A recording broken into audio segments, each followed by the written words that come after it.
para sa aking pamilya.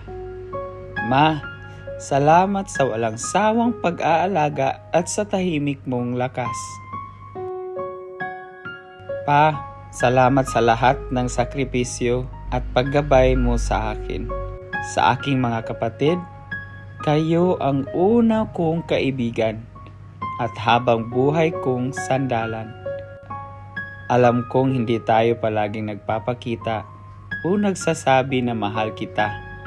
Pero tandaan niyo, lagi kayong nasa puso ko. Sa bawat tagumpay, sa bawat pagsubok, kayo ang inisip ko. Kayo ang aking tahanan, ang aking lakas, at dahilan kung bakit ako patuloy na lumalaban. Mahal na mahal ko kayo.